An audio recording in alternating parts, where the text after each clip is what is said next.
বিএনপির যে ইতিবাচক যে দিকগুলো, সেই দিকগুলোকে উপেক্ষা করে নিজেদের ফায়দা লুটতে চাচ্ছে, তাতে কোনো লাভ হবে না। বিএনপি সেই রাজনৈতিক দল নয়। বিএনপি হচ্ছে মানুষ যাতে শান্তিতে থাকে সেই নিশ্চয়তা দেওয়ার দল। বাংলাদেশের এমন কোনো জায়গা নেই যেইখান থেকে কোনো দখলবাজির কোনো কথা এসছে, চর দখল, বালি দখল, কেউ রক্ষা পায়নি, দল থেকে বের করে দেওয়া হচ্ছে।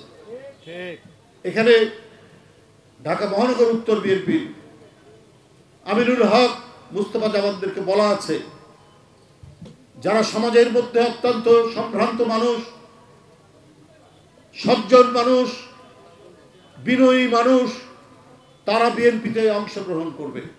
কারণ তারা 16 বছর শেখ হাসিনার দুঃশাসন দেখেছে, কি করে সন্তানকে তুলে নিয়ে গিয়ে ক্রস ফায়ার দিয়েছে, কি করে স্ত্রীর পাশে ঘুমিয়ে থাকা তার স্বামীকে ধরে নিয়ে গিয়ে অদৃশ্য করে দিয়েছে।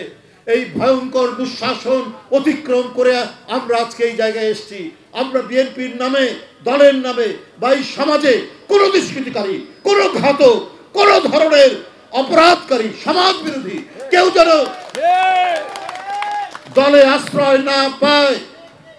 যদি দেখেন তার এই ঘটনা, সাথে সাথে আপনারা ব্যবস্থা গ্রহণ করবেন।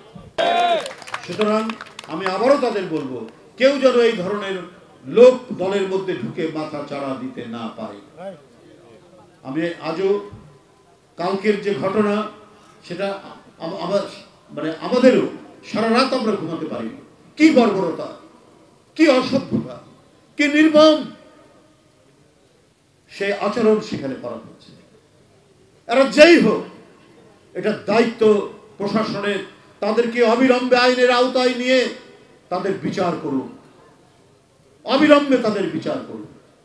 এই বিচারের যেন কোনো ত্রুটি না হয়, কোনোভাবে যেন তারা কোনো ছিদ্র পথ দিয়ে বেরিয়ে যেতে না পারে, আইনের ফাঁক দিয়ে বেরিয়ে না যেতে পারে, এই ব্যবস্থা আপনারা করবেন। আমি দুঃখের সাথে বলতে হয়, আমি নিজেও অনেক পুলিশ কর্মকর্তাকে টেলিফোন করে বলেছি এর বিরুদ্ধে মামলা নেন। তারা গরিমসি করেছে।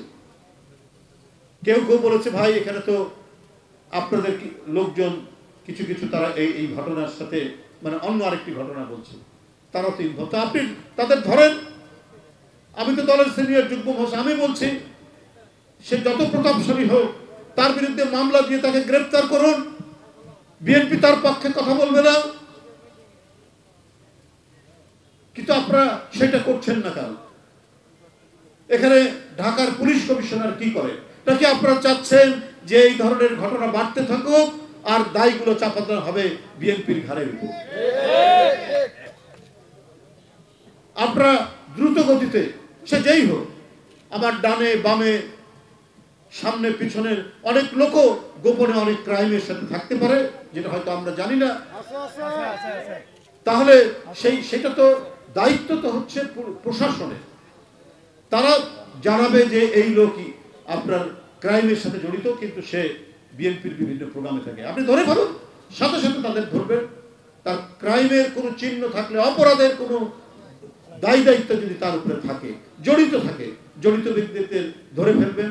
কেউ এখানকার যারা বসে আছে স্টেজে অথবা বিএনপির কেন্দ্রীয় পর্যায়ে, কেউ এই ব্যাপারে আপনাদেরকে কোনো অভিযোগ করবেন না।